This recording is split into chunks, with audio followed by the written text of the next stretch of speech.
Hello বন্ধুরা, আজকে আমি আমাদের বিটিএস বিয়ের লাইভটাকে বাংলায় অনুবাদ করে দেবো। তো তোমাদের যদি ভালো লেগে থাকে তোমরা প্লিজ লাইক শেয়ার সাবস্ক্রাইব করো। বিটিএস বি লাইভে এসেছিলো আর বলেছিল যে সে কদিন ধরে ডাইটিং করছে, তো তার খাবার দরকার। তো সেই লাইভের মধ্যে এটাই বোঝাচ্ছিল। ফার্স্টে লাইভ স্টার্ট হয় আর আমাদের দিকে দেখানো হয় যেখানে বিয়ে বলতে থাকে গুড জব। সত্যি আমি তাড়াতাড়ি চলে এসেছি, তাই তো? আরে হ্যাঁ, আমাকে তো আসতেই হবে, কারণ আমি সত্যি তোমাদেরকে মিস করছিলাম। কারণ আমি তোমার দিকে দেখতেও চাইছিলাম। সত্যি কথা বলতে আমি আমার ডায়েটের বার ডান হয়ে গেছি। আমি আর ডায়েটিং এখন করব না। সত্যি কথা বলতে তোমরা এখন প্লিজ আমাকে স্টপ করো না। এই মুহূর্তে দেখো আমার সামনে কত খাবার আছে, প্লিজ আমাকে কেউ স্টপ করো না, ঠিক আছে? আমাকে বাঁচার জন্য খেতেও হবে আমার মনে হয়, কারণ আমার মনে হয় আমি বাঁচতে চাই, সেই জন্য। অনেক দিন হয়ে গেছে, আর তাছাড়াও এটা টাইম অনেক দিন হয়ে গেছে, আমি অনেক দিন সবাইকে দেখিনি, সেই জন্য আমি এখানে এসেছি। যখন আমি এই প্যারিসের শোতে এসেছিলাম, সত্যি আমার খুবই ভালো লাগছে যে এতদিন পর এত আর্মিকে দেখে, এই লোকেরা এত যে বাইরে থেকে চেল্লাচ্ছে, সত্যি আমার মনে হয় আমি খুবই খুশি এই সব শুনে।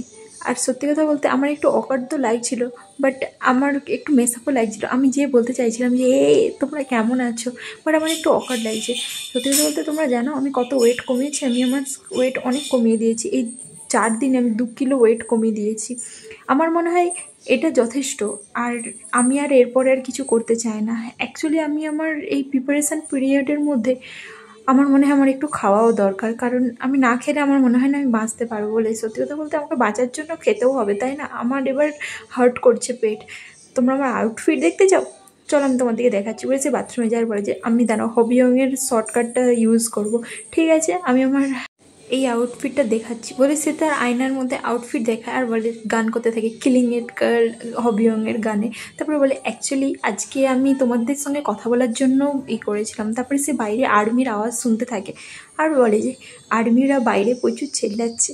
সত্যি কথা বলতে আমি ভেবেছিলাম যে আমি বাইরে যাব, আর আমার মনে হয় আর্মিরা এখন আমার এই লাইভটা দেখছে।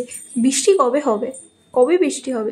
বলে যে আমি ভাবছি যে আমি বাইরে যেয়ে বলবো হে হোয়াটসঅ্যাপ, কিন্তু এটা ডেঞ্জারাস হবে, তাই না? তো সেই জন্য আমি এটা করবো না, এটা প্রচুরই ডেঞ্জারাস আমি জানি, বাট এখন না, আমি এখন করতেও চাই না। তারপরে সে বলে যে তোমরা শুনতে পাচ্ছ আর আমি কত জোরে চেল্লাচ্ছি? সত্যি আমিও শুনতে পাচ্ছি, কিন্তু গাইজ তোমরা যে চেয়ার অফ করছো, এটা আমার হোটেল নয় গাইজ, এটা আমার হোটেল নয়। তো তোমরা এরকম করো না, চেল্লাও না।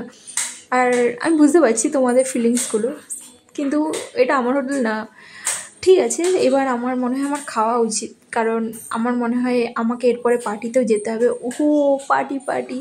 হ্যাঁ, এটা তো প্রচুরই মজা হবে, তাই না? পার্টিতে যাব, কিন্তু আমি বুঝতে পারছি, বাট এখন আমার মনে হয় আমার আগে খেয়ে নেওয়া উচিত। তো আমি আবার পরে আসবো তোমাদের সঙ্গে কথা বলতে।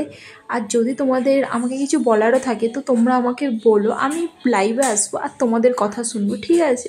বুঝতে পেরেছো তোমরা? আমি পরে তোমাদের সঙ্গে কথা বলবো। থ্যাংক ইউ আমাকে এইভাবে দেখার জন্য, তোমরা আমাকে এইভাবেই দেখে যাও। আর হ্যাঁ, থ্যাংক ইউ আমার এত সুন্দর সুন্দর পিকচার নেওয়ার জন্য। আজকেও আমার এত সুন্দর সুন্দরই পিকচার নিও, ঠিক আছে? আমি চাই যে তোমরা আমার এত সুন্দর সুন্দর পিকচার নাও। আর হ্যাঁ, আজকে রাতে আমি তাড়াতাড়ি আসতে পারবো না, তো আমি আজকে হয়তো একটু ড্রিঙ্ক করবো। তা আমরা তাড়াতাড়ি ঘুমিয়ে পড়ো, টাটা বাই বাই। তার লাইফ তো এন্ড করে দেয়, বাট গাইস সিরিয়াসলি বিয়ের আওয়াজটা এত কিউট ছিল না, আমি জাস্ট ইমাজিন করতে পারছি না। তো তোমরাও গিয়ে দেখো প্লিজ তাড়াতাড়ি।